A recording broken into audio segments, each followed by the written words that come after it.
welcome to the Golden Feather. Grab a pint, a plate, and pick your seats. Your hosts Vertek and Chibi are back from their latest adventure.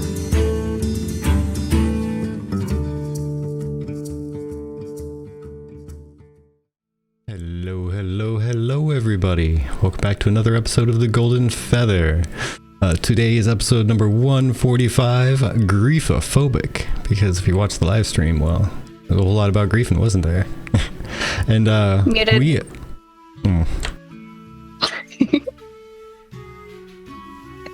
Well, not for me, but for them. But you're muted for me now. Now I'm muted. Why was I muted before? What? Oh no, Can the you hear me? baited You. meatloaf. Meatloaf. You got me. All right. You know, I'm even gonna keep that in. I'm gonna keep that in the episode when we go to edit it. I'm gonna keep it. Yeah, meatloaf. Nice. You're on our list now. You're on our list, friend. You're fired. You're no longer executive producer. That's it. Looking for a new meatloaf media, please. We'd like to replace this one. Yeah. We need some new meatloaf. Bring it on. Anywho, so back on track then, since I don't need to re-intro. We have with us a guest who is, by name definition, afraid of himself and his own mind. We have a PsychoPhobic. How are you today? I'm good. How are you guys? Doing pretty well. Oh, being tricked and feeling deceived, but other than that, doing fantastic. I don't know which one's worse though, being tricked by meatloaf or having your face covered up by a hill. Hello up there. Join on it. All right, there's gonna be some noise for this. I was going to say, or having your body looted by your friends. Right. Mr. Vertek Underhill, yes, I'll take it. Oh, gonna dedicate it to me? Alright. Where to drop? Oh my gosh. What the heck drops do we have? Whatever it is, I got it. What about a drop? I don't know. It's that you've earned a drop. What the heck? Ooh. What drop do we have? I don't know. We're not streaming a game. Yeah, I don't know. I mean, we're streaming for a game, but not the game itself. Yeah. Well, let's see who wins here. Let's see who wins. I got 5 seconds. Somebody come in with a pillow. Yeah, it's about time Wizzy gets a win. Huh?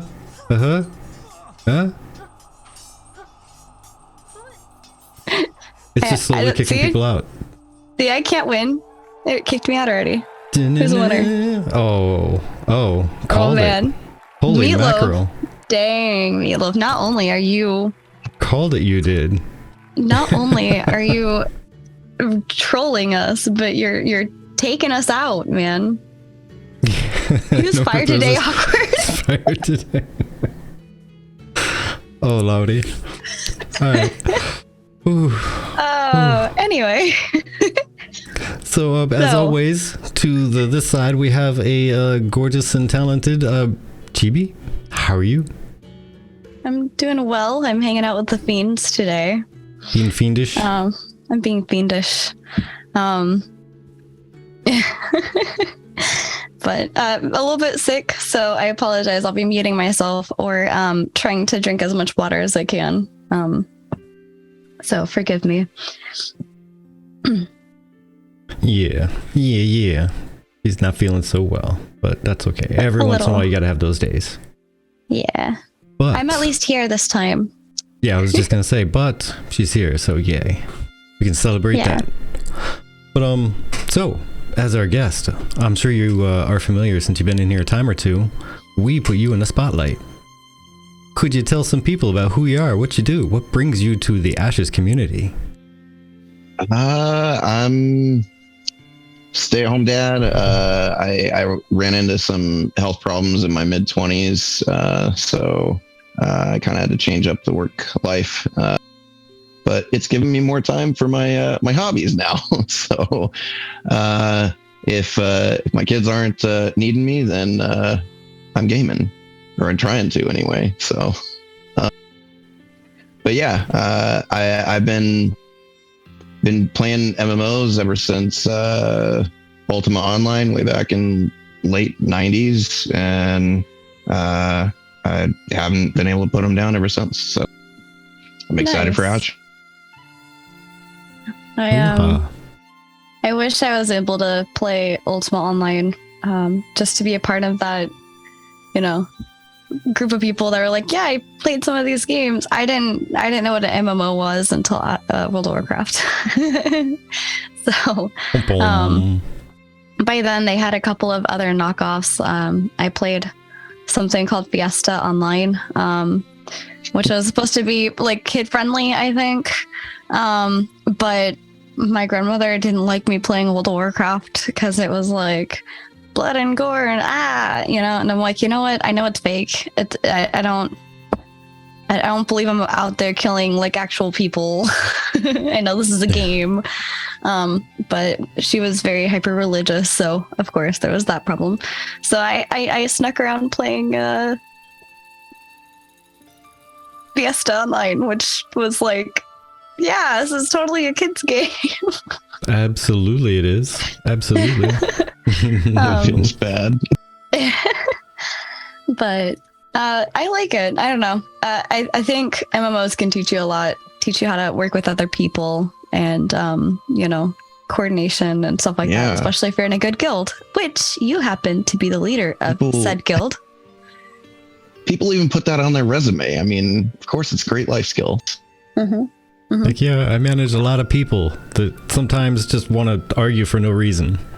Have you ever managed an entire raid? Can be hectic sometimes. Like, yeah, getting 40 people to show up on time and contribute towards a group project. It's like herding cats. Yeah, it's Absolutely. hard. It is. So, what would you say would be the biggest draw that you had when you bumped into Ashes and said, you know what, this is where I want to spend the rest of my life waiting for a game to launch? Oh, it's so hard to just pick one thing. I think. What was the one that tipped the scales? The final one where you said, okay, that's enough. I get it. I'm in. I don't know if it was one specific system, but I think that it was mostly the fact that Steven took so much inspiration from ArcAge, and I had so much fun in ArcAge when it was good, before the publishers did their pay-to-win thing and it all circled the drain. But it was such a unique game at the time that I couldn't put it down, and it was probably the last game that I went like super hard, like no lifer mode, like, hey, I'm gonna play until I drop or until I gotta deal with real life stuff. So and in that game it was pretty intense because there was a land grab too. So I'm kind of thinking there will be some similarities with Ashes with the freehold system, and I think that's exciting, even though some people might get salty over it. But I think Steven's got the right idea to kind of curb that backlash of not being able to get your hands on physical land, and there's at least backup options to that. So yeah. But that and the open world PvP I'm super excited for. Playing old school Ultima Online is just like, it was everywhere. It was rampant, and it was nice because it made the game, it gave the game longevity, because no developer can keep up content creation wise to how fast the players will just feeding frenzy chew through it all. So you got to have something else to distract you and keep you busy while they make more stuff. Gotta have those side systems. Yeah, I think there was a video you shared that kind of talks about stuff like that, about people just kind of chewing through content that we'll be discussing later, for sure. Is that I immediately thought of the same exact video during that point in the live stream. Did you really? Yeah, I did. I popped it out in the chat. I was like, hey, you guys should totally look at Like they That's probably funny. haven't seen it somewhere. Somebody there has seen it and shared it. I know, but you never know. You never know, just in case. That's fair. I want to talk about Suspect, which is the guild that you own and run. Would you mind telling people what Suspect is all about? It's in all honesty, it was kind of born out of another guild that just wasn't working out. I won't name names, just out of respect for everybody. But yeah, it was the previous guild leader wanted to make some major changes, and it involved purging some membership that had been established already, and that was we had already made friends in some other games playing with that same group of membership, and we were like, well, that doesn't feel right. Kind of want to keep the band together, right? So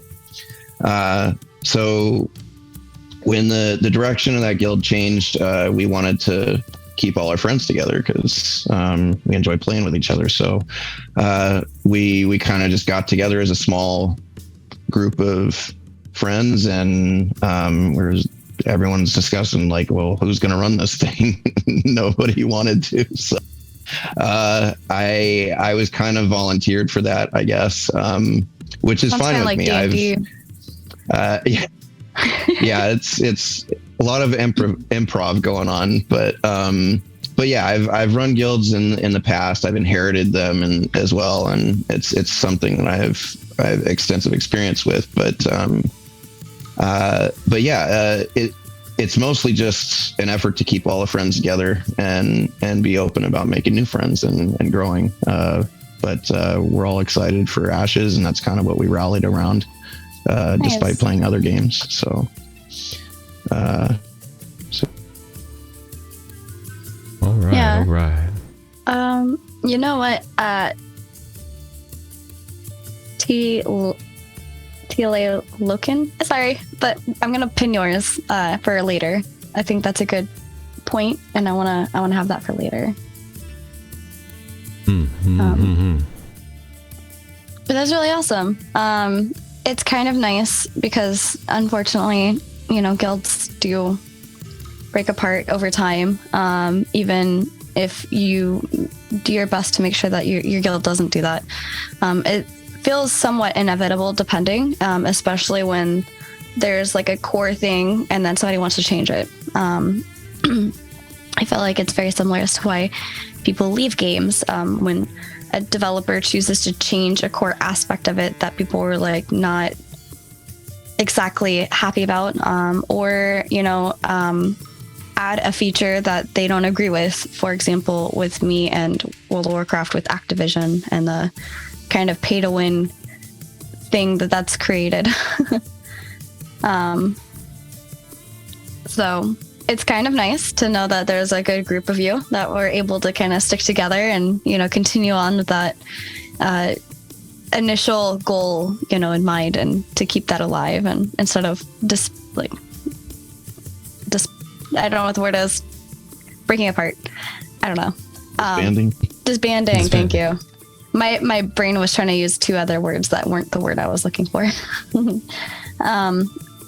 But yeah, I think I look forward to seeing what your guild does in the future, and I'm looking forward to kind of possibly running into you in game. Possibly depends on which side of the battlefield you're on, right? or which server, if we happen to be on different servers. True. Yeah, lots can change between now and then. Yeah, but yeah, we're I mean, our core concept is just try and keep friends together and make new friends. But as far as like gameplay goes, we're looking into the mercenary work. Nice. It's as far as like the politics and everything, as interesting as that stuff can be. There's lots of drama that happens with the in-game politics between guilds and alliances and whatnot. So just given the tools that we have for Ashes, seems like it would be a good opportunity to make use of that mercenary aspect, because there's going to be no shortage of guilds being upset with each other and button heads. So maybe we can make a profit off of that. We've done that in previous games before, run mercenary work before. So we're excited about it. It'll kind of be nice. I mentioned this in like Vladis' video when he was interviewing me, but it'll be kind of nice because we can, we're going to try and keep it clinical if possible, or professional, I guess maybe the word is. But we want it to be where, if we just happen to be on the opposite side of the battle as you, it could be tomorrow you could hire us to be on your side instead, and there'd be like no hard feelings, and be like, having fun with whoever's hiring us at the time. Yeah, absolutely. It's almost like you saying that kind of reminds me of Hunter x Hunter. I've been watching that lately, and the one assassin family that ends up going on a job, and they go kind of all out trying to take down this person, and right in the middle of the job, the person who hired them just gets offed completely, and they just stop fighting. They're like, all right, well, we're not going to get paid the job. We can't finish the job, so have a good day. And just walk away from the guy that we're just pulverizing. What, you're just going to leave? Well, yeah, we can't finish the job. We do what we're paid for. If we're not getting paid, we're not going to do it. So, bye. It's your lucky day. Yeah. Worst business, and business is good. True story. So yeah, I know if I needed a little bit of coin and I happen to have a good armor set, I know who to talk to. It's the idea. Sorry, go ahead. Oh, I was done. Oh. I like what Nara said. I think most of the old MMOs are best left in a nostalgic past. Because followed up with, we tend to forget the sucky parts. And so it's one of those things where sometimes, if you have a favorite food restaurant place, maybe you remember it being good for whatever reason. And sometimes if you revisit that, either the cook has changed or something else, and it's just like, oh, well, that's a bummer because it's not as yummy as I remember it being. Yeah. So it just, I can completely agree and see with that. And I'm sorry if I'm being a little bit slow to chat. I'm just working through my little bit of brain fog with being sick. So, but yeah, that brings us to today's topics, really about grieving and everything like that. I mean, we called it griefophobic because a lot of people, they express their fear of playing in an open PvP game where griefing might potentially happen. And one of the things that was covered was, how does Steven intend to handle griefing while also allowing people to have a healthy and fun open world PvP experience. And then some other things that were talked about were like the ecosystem, which is a big part of the gathering. And if you want, we can start off with whatever topic you want to start off with, Psycho, since you're the guest. We don't have to necessarily go in order. I like to cover things that the guest is more interested in chatting about first, just to make sure we have time for that specifically. I'm excited for all of it, honestly. But I know that it's been pretty prevalent, people getting upset over the whole like open world PvP thing and all of that. And I don't want to like speak for everyone that hasn't that is disagreeing, because I know there's varying opinions, obviously, but I do think that a large portion of that crowd, and this is coming from my perspective of playing old school games that were nothing but open world PvP, and there was no option of PvE servers at the time. I think that people may be misunderstanding that they may enjoy it if they're kind of given a little push into that direction of participation. And I think a lot of that crowd doesn't realize what they're missing out on unless they experience it firsthand. And I remember there was one guild when I was thinking about going back to classic WoW, and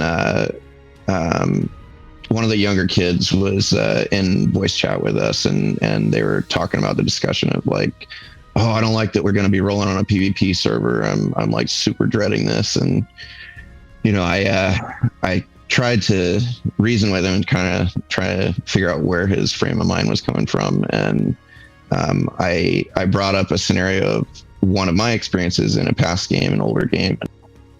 I was like, yeah, I was just out questing or whatever. And, you know, these two guys came up and ganked me, and I was like, okay, well, I'll go to a different spot. And apparently they happened to be over there and they ganked me again.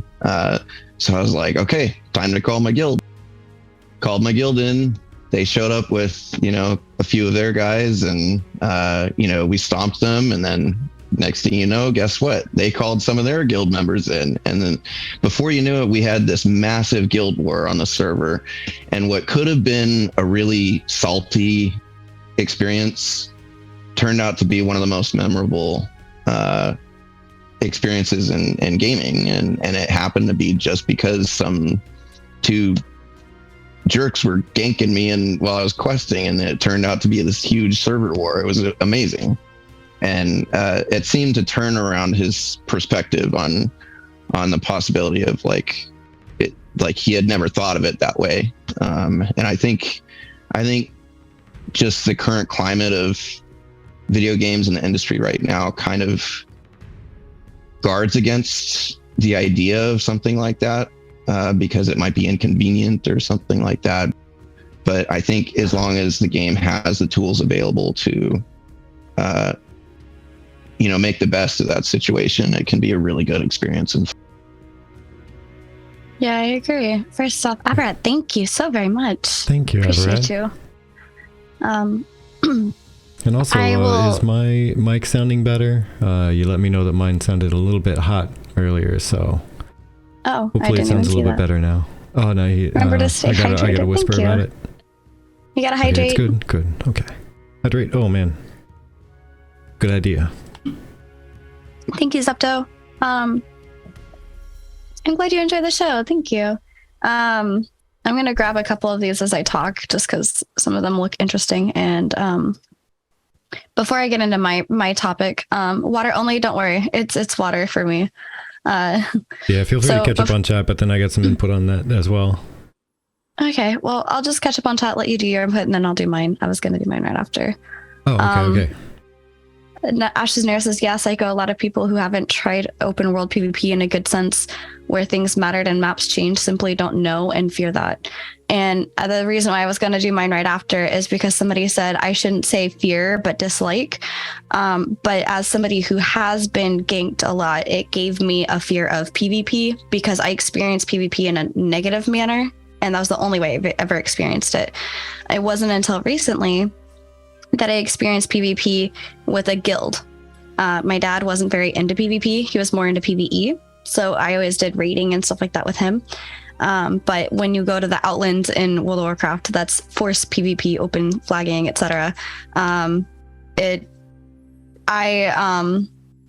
had struggled and had issue with the fact that I would try to go through just like my normal daily quest, not do anything to anybody, and then some like max level will, you know what? I don't know.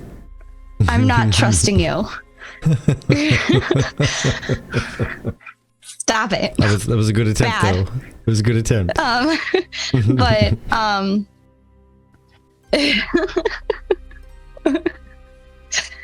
Meatloaf already did that to us. No, bad. Had me all confused at the very beginning. Yeah. But I only ever experienced being ganked by other people. So like experiencing for the first time what PvP could feel like with a guild that is there beside you and fighting next to you. Like, it changed my perspective a lot, to the point that after trying that and experiencing that, I'm more open and a little bit less afraid of doing PvP content, especially now that I realize that's like specifically griefing and not just in general how PvP always goes. Typically in games, in my experience, solo PvP is usually something that should be done by a veteran. But Yeah. in my opinion, like as much as it's fun to, go out and solo, someone or a small group of people on your own, like as satisfying as that can be, I prefer it with friends and guild members, because it changes the whole dynamic of how that feels, Yeah. Instead it's, you're in it together, and you can laugh about something stupid that happened to you, like you made a mistake and you like fell off a cliff or something, and everyone can laugh about that. Yeah. And it kind of lightens the mood as far as the scenario that you're in, and I think that helps a lot. Like if you're with a group, it definitely makes a big difference. Yeah. Vertec, what was your input that you had? You know what? It's completely left my brain on what the exact I'm topic so was, except it was sorry. about griefing. Either way, it's fine. I'm so we can sorry. move on. No, it's no worries at all. Okay. But yeah, it's definitely much easier to do any kind of content in an MMO, I feel, with a group. Just in general, it's harder to get bored as quickly. It's harder to get as upset when you get jumped and ganked, because if it's more than one person, somebody's going to make the decision to try to lighten the mood, and it's going to make it a lot easier for the other person, because they're going to be able to break out of it a lot easier. And then you have two people to go, okay, so should we go back to the same place? We'll be ready for them this time, or should we go somewhere else because maybe they're going to be hanging out there being jerks? Feels more like a group project. Let's go do this. We're gonna win at gathering eventually today. At the very least, you can have the satisfaction of your friends avenging you. Right. Yeah, or at least sharing the suffering, because I that's think happened it's to me funny- a few times. Yeah, exactly. I think it's funny also, the idea of just accidental world PvP or like world guild PvP happening just through like your situation. Thank you, Zepto. Ooh, more hydrated. I want to tell a story about this time that we were playing Mortal Online 2, and if you're not familiar with that, it's a pretty hardcore PvP game, and it's all full loot. It's pretty relentless. So, but we were in there as a small group, and we were playing, and we came across this guy that was farming like bison or something on the plains, and we were like, oh, he's solo, let's leave him alone. We don't want to mess with him. He's solo. So we went out and we were looking for horses. I think we were trying to tame horses, and we kind of split up a little bit to try and comb the area to find horses a little quicker. And the same dude that we were like, no, I'll give him a pass, he's fine, he came back and tried to solo gank Wizzy, and Wizzy's like screaming in voice chat, get over here right now. So we all converged, because he didn't see that we were still within distance to react. He had no idea we were there, so we just converged on top of Wizzy, and right before he died, or right before he saw we were there, Wizzy's like, she says in voice chat inside the game, you effed with the wrong lady, and we all just like nuked the guy, and it was one of the most satisfying PvP experiences. I love telling that story. It was amazing. That's funny. That's fantastic. That's fantastic. Orgel says, I'll protect my gatherers, and then we hang out at the forge while I make weapons. And it's funny, I actually had almost the opposite ended experience, kind of, in a game that was... So this game, if you were to look it up today, it would be laughable if you look at the graphics. It's called Zenimus, spelled with an X. And it's like... Nintendo type graphics, but it was a 3D rendered but 2D isometric game. Almost like Ultima Online in how it looked, but it was an intense PvP game, full drop everything, and you could die in a matter of 2 seconds. Just somebody appears, they slap you twice, and you fall over dead. It sounds like Ultima, yeah. Yeah, and there was absolute darkness in dungeons, like absolute. There's not even like, you don't see shapes of walls moving. It's just absolute black screen. Oh, While I was jeez. exploring a dungeon at one point, just on my own little self, I was barely able to keep up with the mobs, and I ran out of, there were little white pearls that actually shed light. Ran out of them, so I'm like, every time something starts attacking me, I turn around and start beating on it to try to hope it drops something that will give me some light. And I got,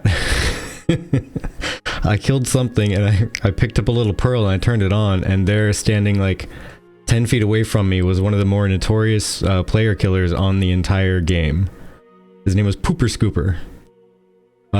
So, and people, like everybody except for the highest of levels with the most badass of gear, would always run from this person because they always had the most badass. They would run through the middle of a town and just slay everybody on the way from one side to the other. And just grab the stuff that looked cool on the ground. But, I looked up, and there he was, standing like a couple feet away from me, and I just started running and like teleporting, and I ran out of teleports, I ran out of light, I ran out of everything, and it goes dark, and then light just pops on right beside me, and he's standing there just staring at me, and just drops some light things on the ground and poofs away. Oh my gosh, I had a heart attack that day. That's And amazing. for some reason, it just decided to, like, I was too low a level, I had absolutely crap gear in a low level dungeon, just drop some light stuff for me. You decided not to scoop that day. Yeah, decided not to scoop that day, exactly. That's funny. Yeah, in my experience with really hardcore PvP games, I've noticed that there's usually both extremes, and sometimes that extreme happens in the same player too, where you have some, one extreme that's just like super toxic, seems like, and they're just like out to get you all the time, and then the other extreme is because people can relate to being ganked all the time, they're going to be even more helpful than they have in like other normal games. And I've experienced that myself, and I've even experienced it from the same player that has had both those extremes, kind of like what you described with Pooper Scooper. But I think it's a good experience, though. You might be salty one day, but there's always the flip side of that too. Yeah, Oracle Homeowners Association. I don't know what it means in terms of what somebody else was Evil. saying. That's what an HOA is. It's evil. Ew. Well, you guys are talking about Ultima Online, and you, Psycho, had brought up a topic regarding Ultima Online, and also something that Steven talked about today, which was the ecosystem. And I'm going to introduce this and then run away real quick to use the restroom. But Vertec and you seem to know the video very much. And then when you guys are done, I will give my feedback, because I watched that video today for the first time, and there's some comments that I was kind of interested in and I wanted to go over. Mm-hmm. So go for it. Let me actually get the link. Oh, are you gonna put it in the chat? Okay. Yeah, I'm gonna put the link in the chat while you start off your comments on it. I have the link right here. Oh, so do I. Who's gonna get it first? Who's gonna get it? Me. Oh. Pow! I won. By a split second, I'm I on got top. there first. I'm on top. Not on my screen. Not on my man. screen. We Oh, both win. You both Tie. win. Yeah, it's a tie. It's a tie. It's a tie. Being greased over I here. was. My concern was just based off of what happened with Richard Garriott's experience in Ultima Online, trying to make an organic ecosystem like that. It comes with a lot of challenges. Let's put it that way. And it's hard to estimate how hard players are going to go.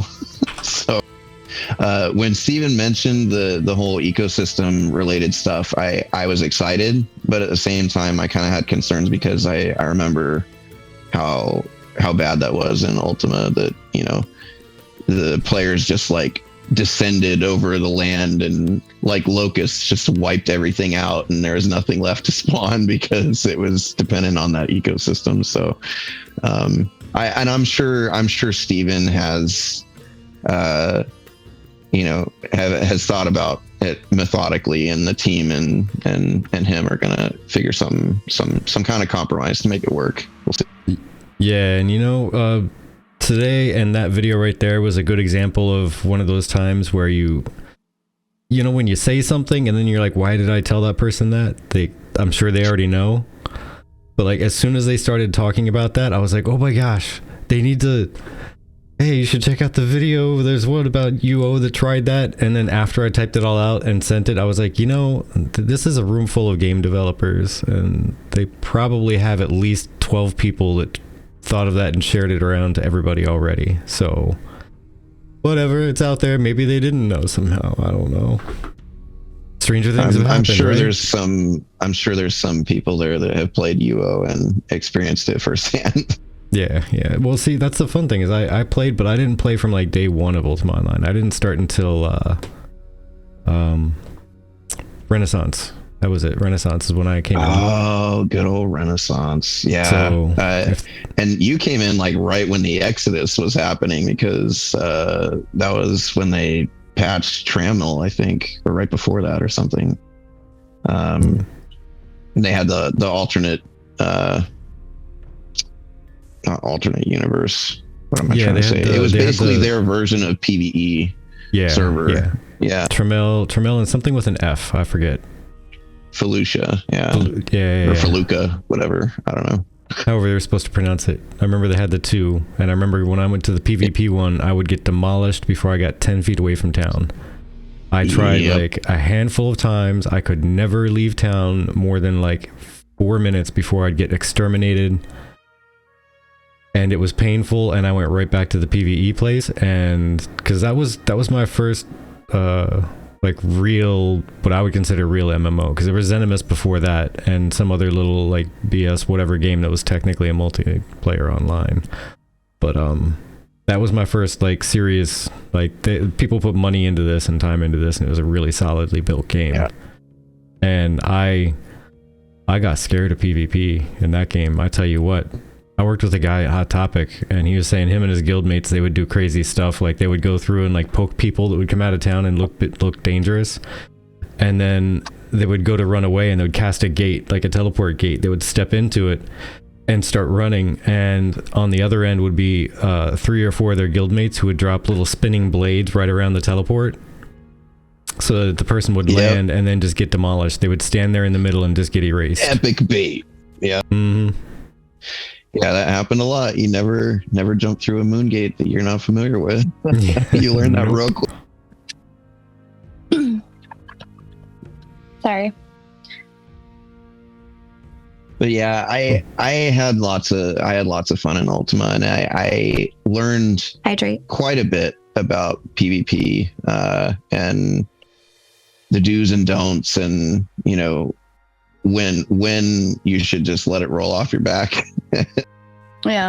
Because especially in older games too, where there was still actual server identity, you know, you ran into the same people all the time. You know, you saw their names coming in and out of town, and you know, there were consequences to your actions, and that's another, you know, throwback of what I appreciate Steven trying to do with Ashes, is that he's trying to keep that server identity and keep that, you know, keep players accountable for their actions. And you know, if you're going to be a jerk day in and day out, then guess what, people are going to start hunting you.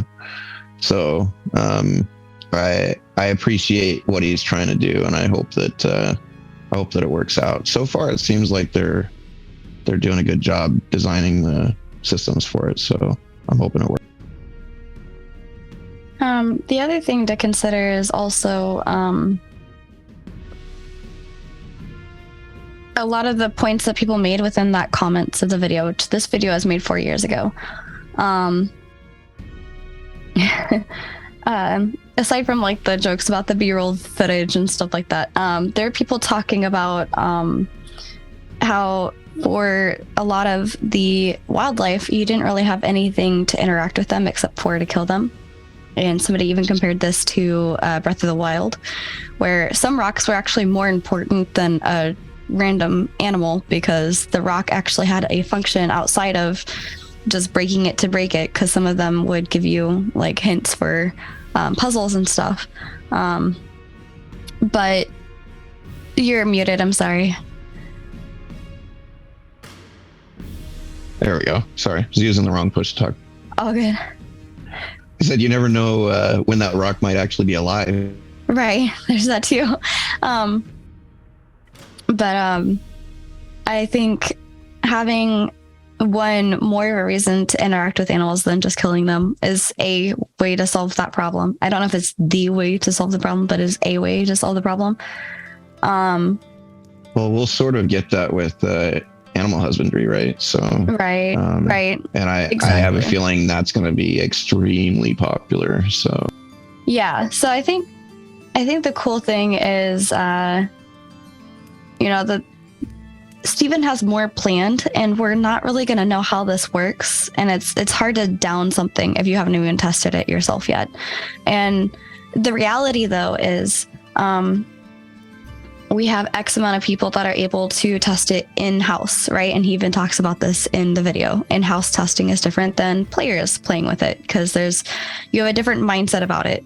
But then you get X amount of players, let's say through Alpha 2, and then eventually through Beta 1, you have more players that are joining then. And so maybe this is something that's going to be adjusted as we gain more and more people, and that begins to spread. Oh my gosh, the other. But yeah, so things like that, having not only more reason to not kill the animals in terms of being able to farm other resources from them, and also making it interesting to not stay in a static area, because a lot of these things like UO and World of Warcraft and other places have static cities, and Ashes is all custom built. It depends on where you go. It depends on what you interact with. And so there is interest to move forward, move away from this area and go find different wildlife, go maybe hunt out more rare veins that are in an area that nobody's touched yet. Expand a different node. Exactly. It's less so like I'm here, this is where all of my quests are, and more so, well, if I'm running around, I can find quest over here as well as over here just by running around. So I don't have to be here for just a quest if that's what I'm looking for. Zeptos is rebooting up UO. Nice. You're welcome, Zepto.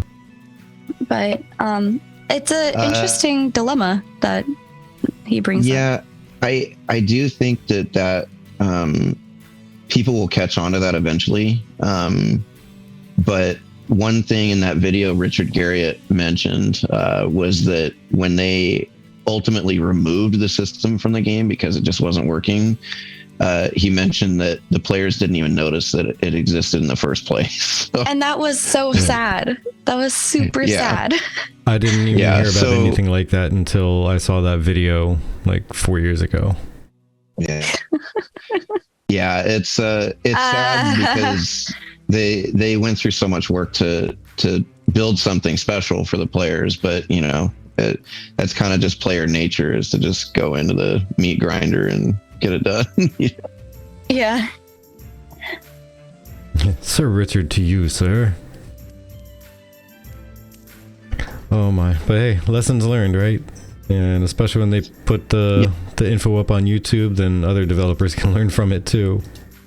Yeah. Right. I think if anyone's got the best shot at pulling off something like that, it's probably Steven and the team. So Yeah, and honestly, I know he said like if development's not for you, come back later. But also, if you come back later, you don't get a right to complain. That's just my opinion. You have right now, without putting a dollar into anything, the ability to give feedback on what you're seeing and what you're observing, and how it seems like, and get clarification even on how these things are working without even putting a single dollar in, just a little bit of time and writing a response post. Yeah, and putting some thoughtful, constructive feedback out there. Yeah, exactly. Yeah, nothing's final well, even after testing, right. Things can still change. So you never know. Right. I mean, they can always make adjustments. Right. That's what I'm looking for about A2 being not under NDA, is all the people that are able to then watch people play and be like, I don't know, I'm not the one playing it, but it doesn't feel right to me from this perspective because and I think that's a very powerful thing, to be able to affect a game without putting money into it. And they may even notice something that the player is totally oblivious of, Right. I know that my experience, because I didn't get into Arcade, was one of the few games that I didn't have the money to get into early, because I think the testing packs were like in the hundreds or something like that, and I just didn't have the money at the time. But I remember in any game that I haven't gotten into early testing for, or that I couldn't afford to, or whatever, there's always been, if the game's interesting enough to me, I'm going to be watching streams like constantly of it and try and interact with whoever's playing to, glean as much information as I can possibly get. And, I think sometimes developers underestimate how dedicated game fans can be, and they'll just pour over that content, especially if they don't have access to the game. So they could come up with, issues or, fixes or something like that the players don't even realize they're there. So yeah, it's a lot of things you can pick up as a third party, kind of just watching things happen. You're not in the thick of it. And actually just at bigger work, picture. Yeah, exactly. At work, we just had a presentation. People were talking about situational awareness, and there was a video where they had a bunch of people in white shirts and a bunch of people in black shirts sitting in like an underpass area, and each group would pass a basketball back and forth to each other, and they're like, okay, so count how many times the basketball is passed between the people with the white shirts, and they would all scramble around each other and throw them and everything, and at the end they're like, okay, how many times was it passed? And people, all of us would, toss out the numbers, and they'd say, okay, that's the right number there, finally. Now, out of everybody who even miscounted, and even those who did count correctly, how many of you noticed the moonwalking bear? And there was no lie, when you go back and you watch it, there was a bear that was moonwalking right through the middle of all of them. That's wild. Yeah. Yeah, and you don't. A little bit of tunnel vision there, yeah. Exactly. So you've seen another one of those. Did you notice the gorilla? Yeah. Yeah. There was another one of those. That's a good point. Woodchip says that's still a problem. Some of the things coming out of content creators' mouth is speculation or flat out incorrect, which is harmful. And I agree. That's why when we do enter into speculation, we tend to mention that we're just speculating and this is nothing correct, or official. And we try to refer to the wiki as much as we can. We even have a wiki command so that we can refer other people to the wiki. But I do understand, the issues with potentially having like the confusion of what is speculation versus what is truth and what is actual. And I think whenever people want to speculate, making sure there's a disclaimer, like for the shows that love pure speculation, right? That's what they go about, like have a disclaimer, like our show is all about like speculation. Some of the stuff. Great. Yeah, theory crafting is great. And you should be able to have that disclaimer of like, not all of what we're talking about is true, but we can point you to like what is true and what is known. We're just enjoying the freedom of what nerds like doing, which is theory crafting and speculation. And it's fun to do that, right? Because you're like, oh, how could it happen this way? And how could it happen that way? And then that's how you get bets of how do you think the system will be? How will it turn out? And then people are like, oh, I was right. Yay. Like, it's kind of fun. And I think it's a part of the community that needs to be welcomed and, a part of it, but like also make sure people know when you're speculating. So that way there's no confusion, Opinion and factor, another one. Right. I think it was really good that Steven addressed that today, though. I don't think I've ever seen him like as matter of fact as he was today. And I think I can't understand, like I can't comprehend like how frustrating it must be for Steven specifically, because it's his game, it's his baby, and if people are misquoting him or, just not doing enough research to get their facts straight, it's got to be so frustrating for him to deal with. And the fact that he's that diplomatic about responding to it, I think shows is a lot of credit to his character. Because I know I'd have a hard time being that civil with people that were just straight up getting their facts wrong.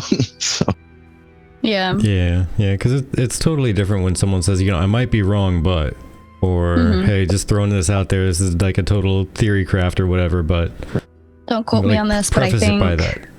Yeah. But when you go on a long verbal essay out loud to viewers are in some way, shape, or form supporting what you're doing there, because they're coming to you for information, then you should take it a little bit more responsibly, I think. Hello, Quaternian Slurp.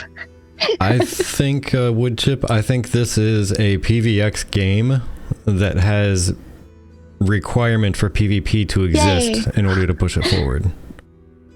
So it's a PVX. Yeah, the game doesn't really function without it, right? Yeah. Is that like got to have the PvP for things to work. Yeah, sorry. I'm talking to Quaternian, if that's supposed to be like a joke off of Quaternian Slurp. Quaternian, yeah, but Freudian slip, like, yeah. You guys need a 10 squatch redeem? No. Oh man. You would kill us. You would kill us. No, I'm just not doing that. Oh, it's okay. We don't have it anyway. It's a math term. Oh, okay. I don't know what math that one is because I haven't come across it, but maybe it's one I forgot. I don't know. Anyway, sorry. I'm happy they have hydrate. Oh, thank you, Septa. Arithmetic. Gotcha. Hydrate is the best one. Yeah, well, you're keeping me hydrated because I'm not feeling super well, so this is helping remind me to drink water.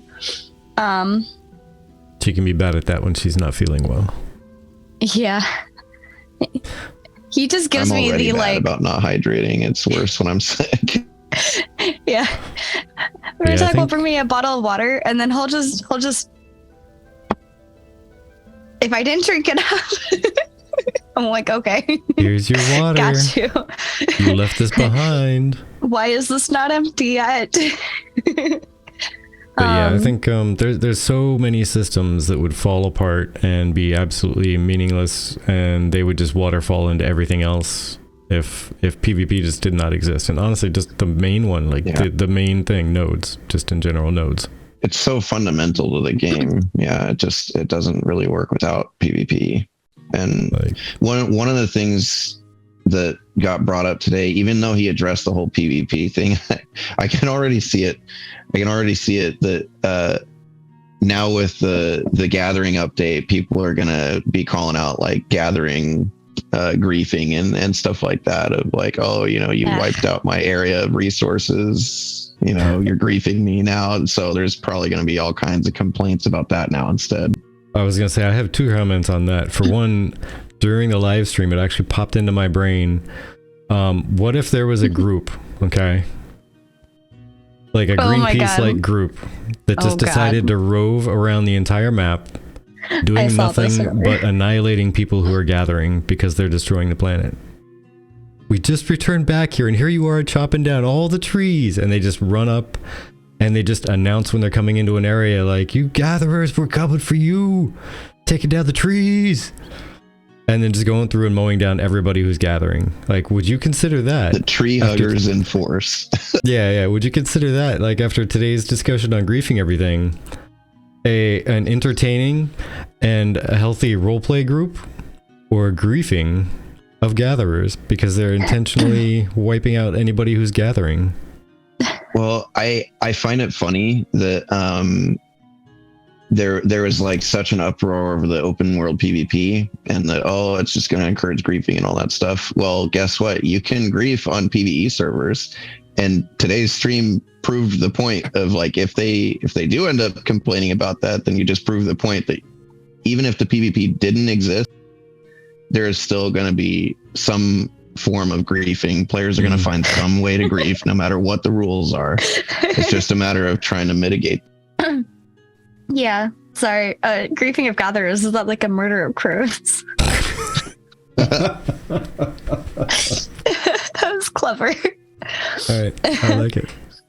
I like what. See, that should have been the title for the day: a griefing of gatherers. There you go.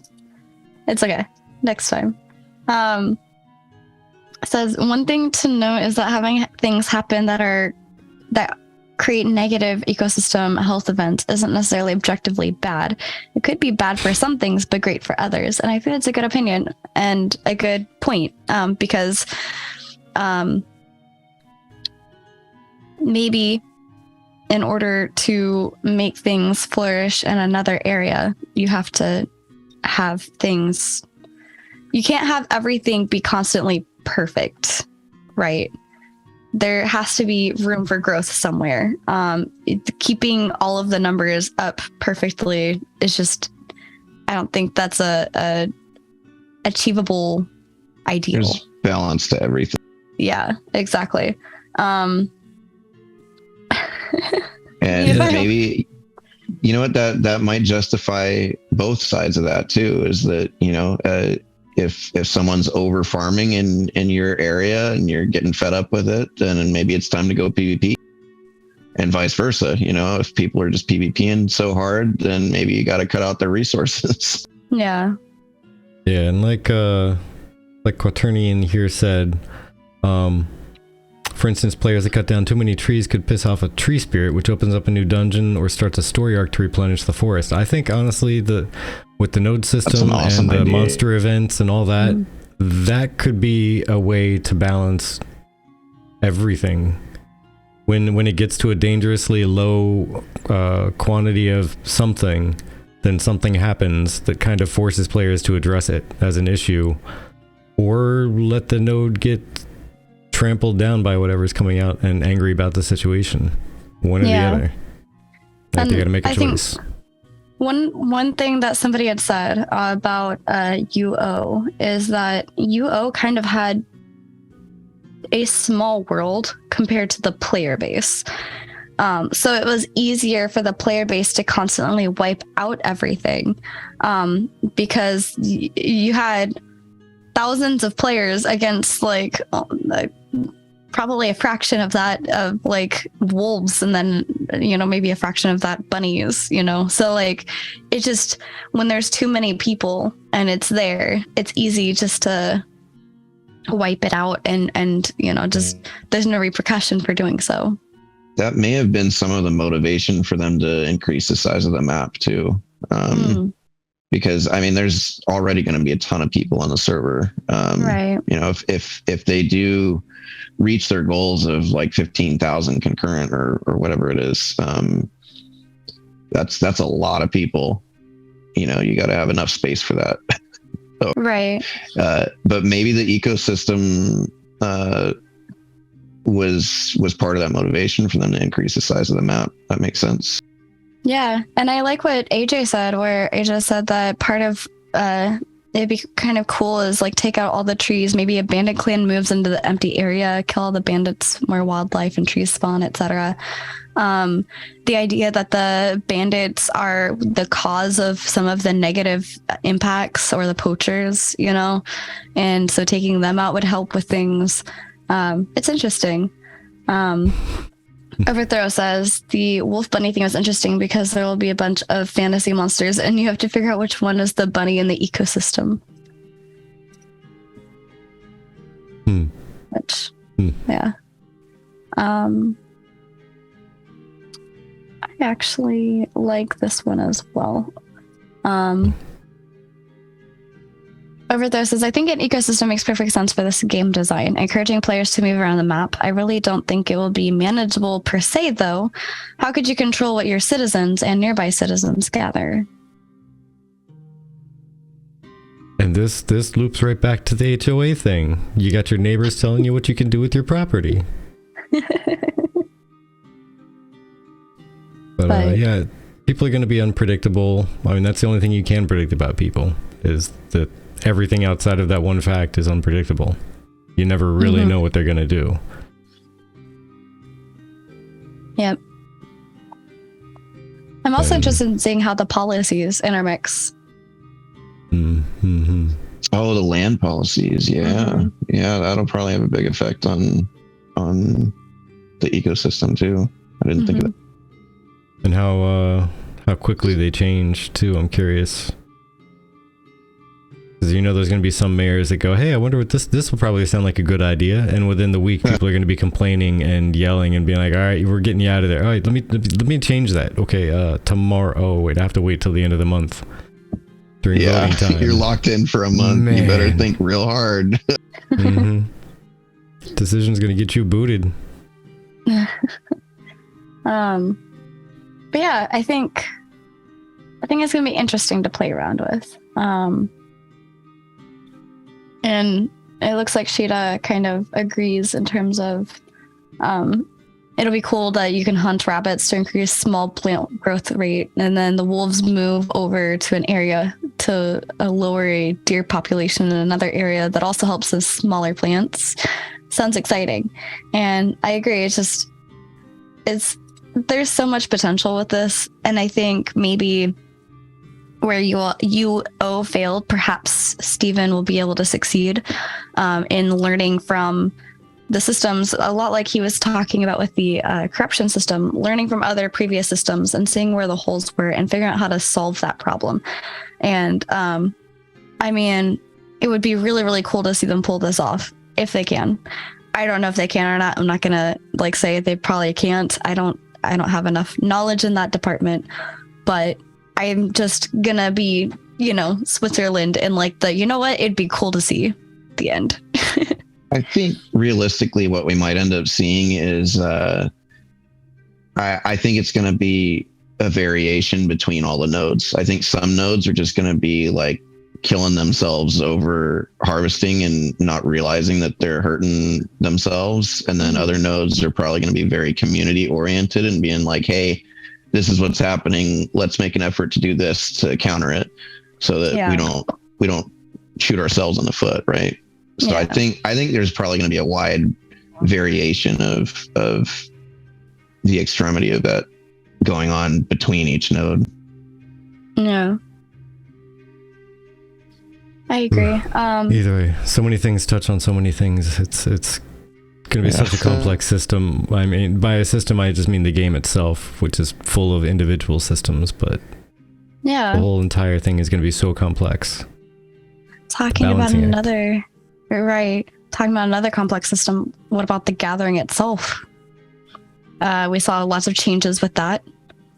Before there was shinies everywhere to tell you where the gatherables are, and now they're not. Because you can gather everything. You just walk up to something and start smacking at it. Yeah. I was so excited. We were doing a watch party of the stream in the guild. I saw that actually. And I got your ping. oh yeah. So we were doing that, and right before, because Steven was like teasing really hard before he actually did any action on gathering, and I was like, come on, it's time to one up New World. I was kind of memeing about it, but I was extremely happy with the results. If that's what it looks like, and it's not even Alpha 2 yet, then I think we're in for a real treat for gathering. I'm really liking what we see. So Yeah. And yeah, I just gotta say also, because I've been kind of following the conversation out there. Yeah, further, I'm right there with you. Just right over the head with the whole slurpy thing. Just made the connection myself. It makes so much sense now. I must have missed. So yeah, welcome to the stream. Yeah, Quaternion says they're Corey from today's stream, and Trailer goes, "Oh, slurp." Oh, I caught that bit of it when Steven was like, Gotcha. "Slurpee." Corey.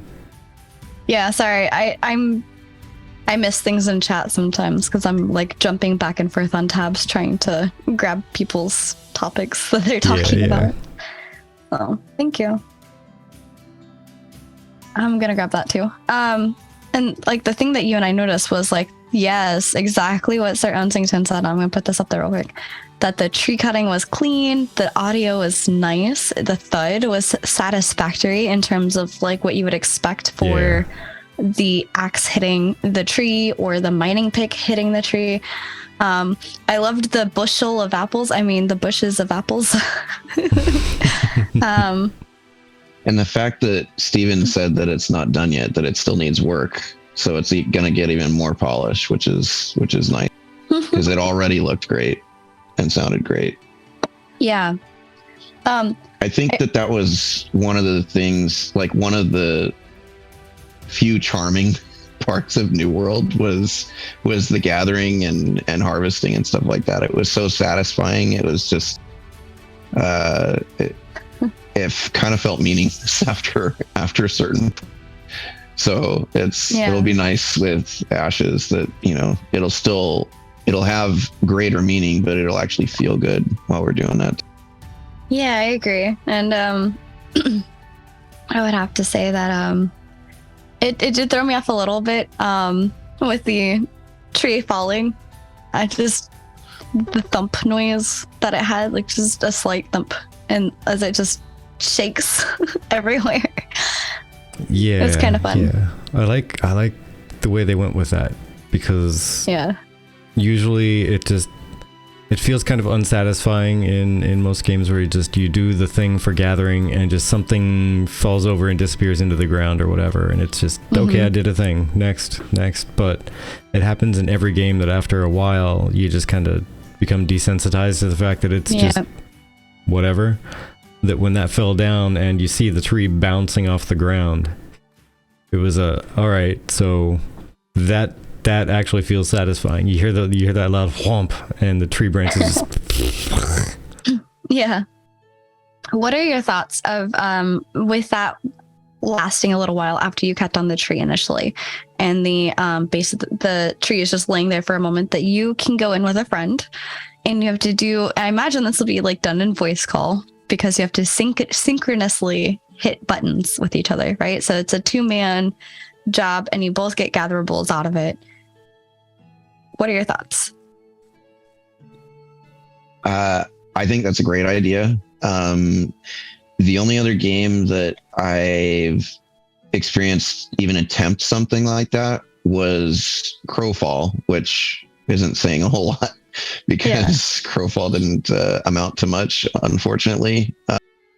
But they had a similar system where there were certain nodes that you couldn't gather at all unless you had multiple people hitting that node with you. So I think it's a great community system. I think it'll be a whole lot of fun. I even told Grumpy, our resident lumberjack, that I'll be his lumberjack buddy to do that. I think it's cool. I think it'll be a lot of fun, and it'll be, a nice little perk to running around. It, again, more motivation to play with friends and group up instead of playing solo. And I think that's really smart on their part to introduce something like that. Just grumpy whistle while he works.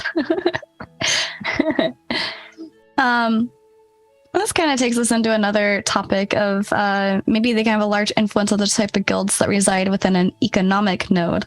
That is from Ravon, but Quaternion says another thing to think about is that players will have more influence over ecosystem the smaller they are. So your freehold has its own health value, and you do and what you do there will make your health go up and down. How you treat your freehold will trickle upwards to the node ZOI that your freehold lives in. So everybody do good things at your freehold, or else we'll vote you off the island. Follows up in response to Ash's and Air saying your freehold influences your node ZOI, which influences the biome, which influences the world. All those ecosystems have their own health values. Stephen had touched on it a little bit at the end. And Vertec and I were tag teaming, writing out answers and questions. He goes so fast. Oh my gosh. Basin? What? Oh, Basin. I guess depending on your... that's no surprise from Basin, honestly. I guess that's depending totally on your expected. definition of health, that could be very healthy indeed.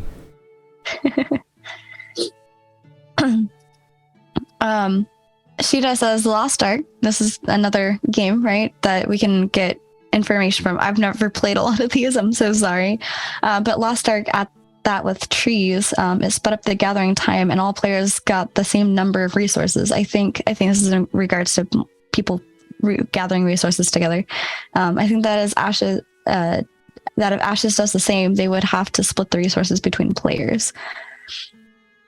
Oh no, it's all good. I'm used to reading through them, so no worries. Yeah, I like the idea of Birdtech. I like that one more. Yeah, Birdtech. Pet feeder.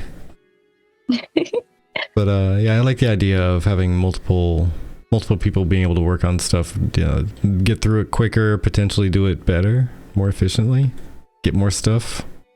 Just anything that encourages more group play is great. Yeah, even if you get it's an MMO after all, right? Yeah, exactly. Yeah, Right, you get exactly. two people working on it. It takes like say half the time, but you get 3/4 of the resources each. You get more in the end if you're blazing through at that speed, Plus, you got a partner in case somebody tries to grief you because they don't like the fact that you're cutting trees down, like the Greenpeace group I was talking about. Yeah. Welcome. I have to remember that. V-Man. Is that my boy? Uh-oh. B-Man's here. We're all in trouble.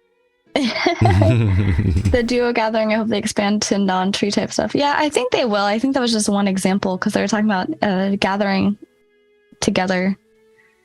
Yeah, it sounded like honestly, a lot of it would apply to a bunch of different resource types for gathering. Group hunting to tame group mounts, for example. Oh, I could see that, yeah. Or like if you were to hunt or tame rather with a second person, it would greatly increase the chances of calming down the creature. Yeah. That would be kind of cool. A couple tamers.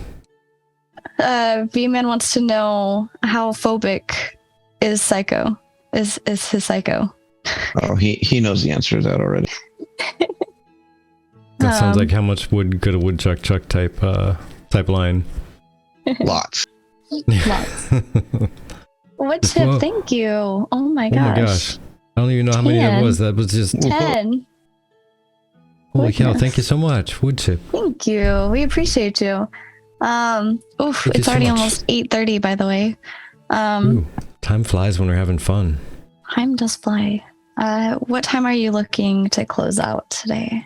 Because I know one has littles. Gotta attend to.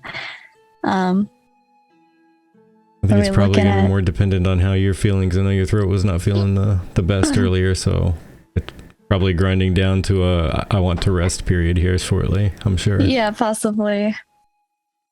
I've been trying not to cough by drinking as much water as I can. Yeah, so we'll give it maybe 10 more minutes, close it out at 8:30. Okay. In the meantime, viewers, keep looking around, see if you see anybody you'd like us to raid over to, and make the suggestion towards the end. Yeah?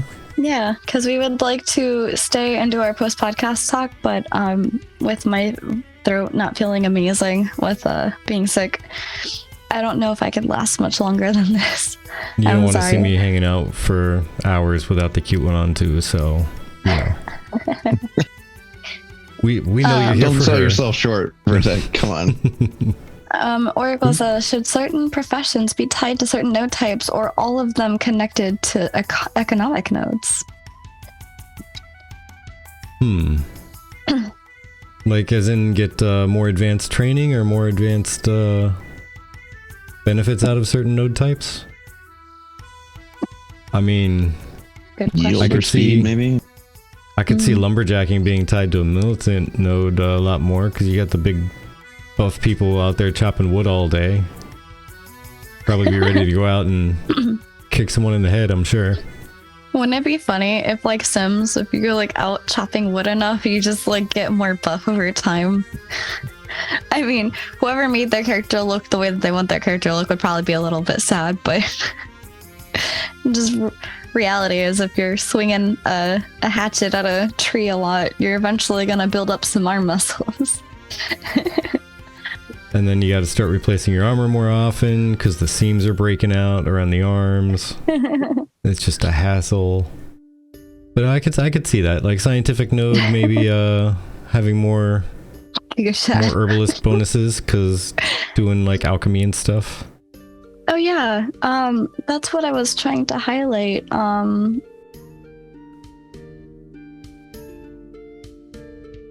sorry, I got distracted by Twitter.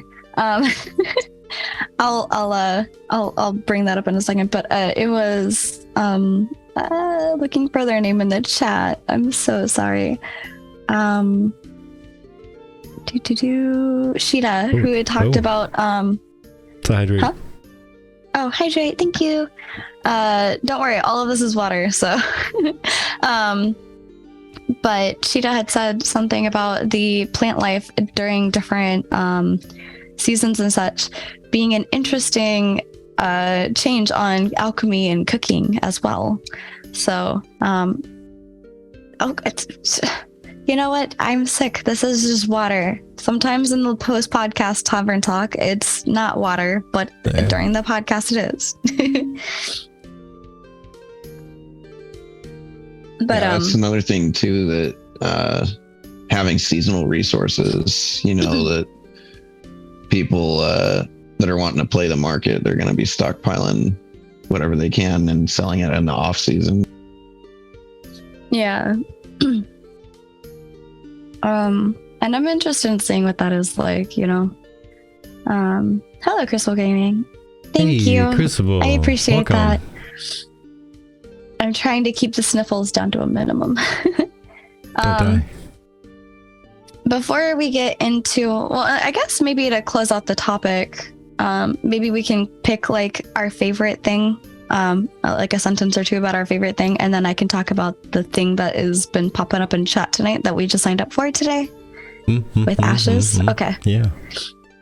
So, favorite thing about the today's live stream and why? It's hard to choose one again, but I'm super excited about the trees. Like the fact that they rigged the branches is awesome. Like it's such from like an idea perspective, it's such a simple thing because they rig, creatures and players and all kinds of other characters. It never crossed my mind to rig tree branches so that they would look more realistic when they fall.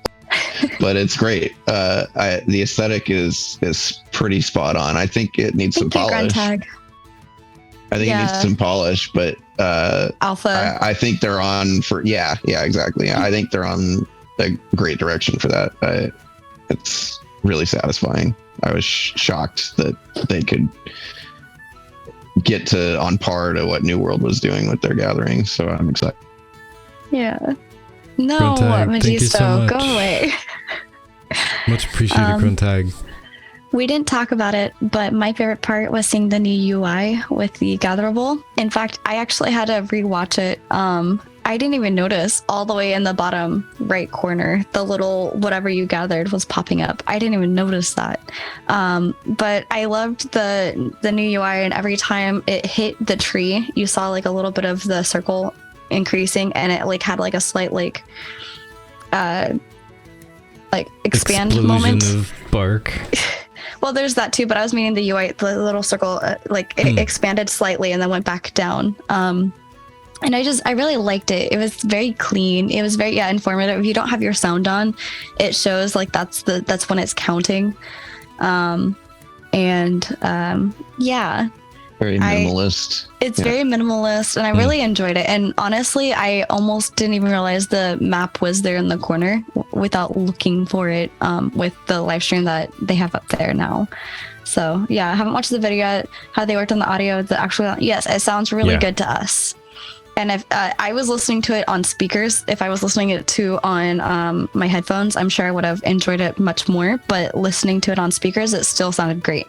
There's one tree especially that had some extra satisfying audio to it, and that's the one that fell so crazy slow to begin with. Like there was just a chop, and then his character stopped chopping, but the tree just stood there and started going.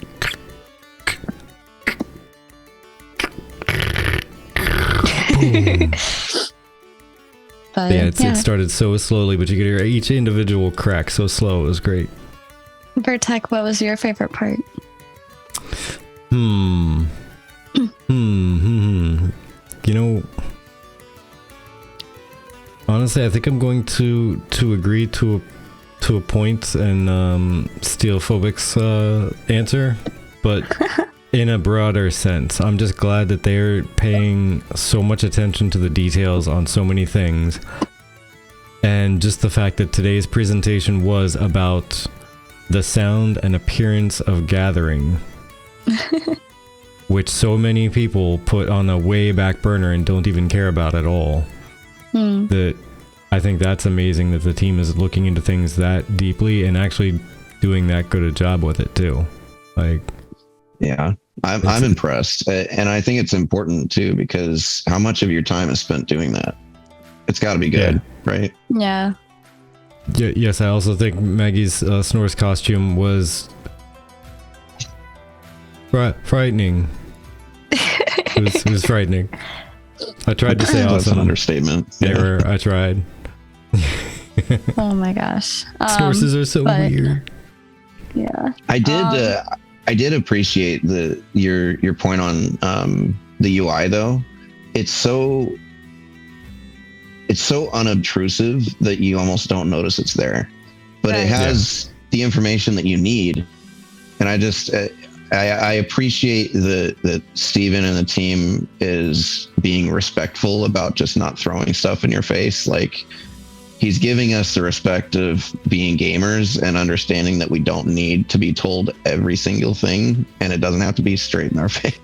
Yeah, exactly. It's kind of refreshing to not have all that just like being bombarded at you, you know? So I'll be honest, when I heard them talking about how streamlined and nice and wonderful the UI is on the stream, I was lost for a moment. Like, what are you talking about? What UI? There is no UI. Oh, that's the point. Okay. That's the point. I dig that. It's just right at your feet. It's a tiny little thing, and you'll notice it if you look for it, but if you don't, it kind of just disappears. And I think that's how UI should be, is unobtrusive but informative when it's there, you know? But yeah, I think I think those are all good points. And I would like to say, since they announced today that, you know, the whole doing extra life, we also are joining their team, and we have a goal of raising $400. And I will be putting over the weekend a bit of work into some exciting reasons to donate to us. But if you would like to donate straight through the link, that is fair too. I know some people are more comfortable with just donating straight to the charity rather than a third person. But if you want to donate to us, what we'll be doing is we'll be pooling that money, and during their live stream, we'll be either sporadically doing it or maybe doing a large lump sum. We'll be asking you guys to try to hit some of those goals. As well as, during D&D, when we want to impact the game, or when they have certain parts where, hey, if you donate X amount, then we'll do this thing. That's when we'll be dropping it. So, and I believe this will be interesting, because I actually saw every other goal was giving away an alpha key, and then the next set was like 2 alpha keys. So just be ready for that. And next week we're gonna also not do I believe a post podcast, because we will be raiding straight into Ashes, who are doing their live stream on my birthday. Yay. So I'll just be enjoying that privately. So they'll be starting at about a half an hour from now, but next week. So we'll just stay live until they kick off, and we'll just raid right into them. Exactly. Am I hitting 18? Oh. You are far too polite to me. We'll call it 19. We'll call it 19. It's fine. Yeah, Meatloaf's biggest takeaway was the devs begging to play the game and for Steven to let them play. I think that speaks how much they have done and have done already at the game, that the devs are chomping at the bit. They work on it all day and day in and day out, and they still can't wait to play it. And I agree.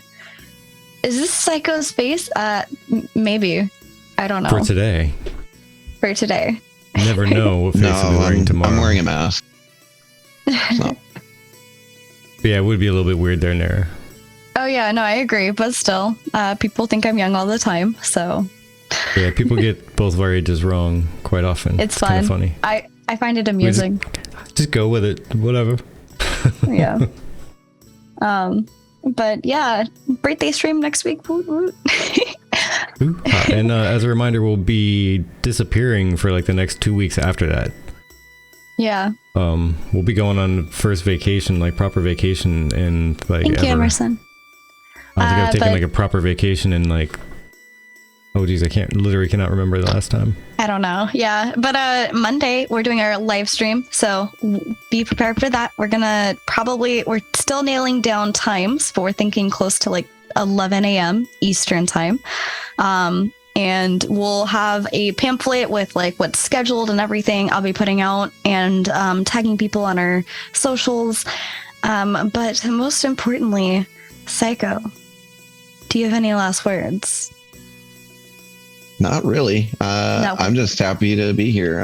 It's another excuse to chat about Ashes. I'm just happy about being here to do that. So. Well, definitely thank you for joining us.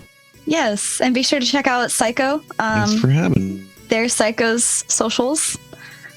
Go give him a follow. Disclaimer: my socials. I'm kind of a hermit when it comes to social media. So that's okay. Yeah. All right, and Discord's about the only thing I do. That's fair. Well, that's fair. Sounds like you folks just need to join the guild if you want to talk to them. There you go. Looking for a guild? Be a guild of mercenaries. Thank you. There you go. Let's see. We have a tech deck. We have a cabal. I was gonna say there's 3 options that I can see right off the bat. One is gonna be a tech deck. Tech Deck 22, who is watching the update and chatting about it. There is, as you said, Cabal. For those who like the VTuber entertainment, he is a horror VTuber. Is going to be doing Ashes content, just does not cover it right now. Currently. Much. Talks about it when it comes up, but doesn't really go out of his way to make it. And then there's a Chaos and Lace, who literally just started about 2 minutes ago. Their podcast. They're another podcast. couple. Yeah. So if you folks have any preference on those 3, please let us know. Until then, just so you know, when we do the 24-hour stream at 2 p.m. we're going to be doing a special Curse of Strahd module. It's going to be a 5-hour speed run. We're going from knocking on the door to knocking down the BBG, the Strahd guy, and kicking him to the floor. So that should be exciting. That's the only one where you have a set time because we have some people who are on a time schedule. We will be playing, look it up, there's going to be something called Heroes of Barcadia. We'll be kicking that off later. That will be involving the consumption of some alcoholic beverages if you wish. It is a drinking game, but you can also just hydrate the bejeebus out of yourself with us. That'll be cool too. Yeah, absolutely. Also, at midnight, we're going to be playing a special Ghost Hunter type of game with you guys, which will be giving away some games throughout the day. Yeah, there's we'll give you more details on that. Yeah, it's a fun game. It's a fun game. It looks really exciting, and we're gonna be itching to play. I've been itching to play for a while. I saw somebody wants to unleash the chaos, so I am copying Chaos's username and prepping the But that's all the final words I had. I can die a happy person now. It's fine. My final words are, my pleasure. Our pleasure. We like having new people on, and especially guild leaders, so we can promote you guys a little bit more. But thank you guys for giving us your love and your support. It honestly means the world to us, and we cannot wait to give back to you guys during the live stream and back to the community in general. So. Because as always, you never get your time back. You spent it here with us, and we definitely appreciate that. Yeah, absolutely. And now we are going to share the love over to the Chaos Unleash, or what was their thing called? Hold on, I have it open over here. I think it's oh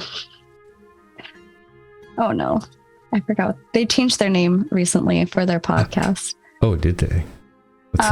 Tangents of Creation. Yeah, Tangents of Creation. Because they have ADHD like we do.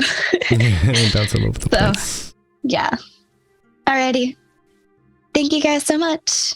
See you next week. Until next time. Bye bye.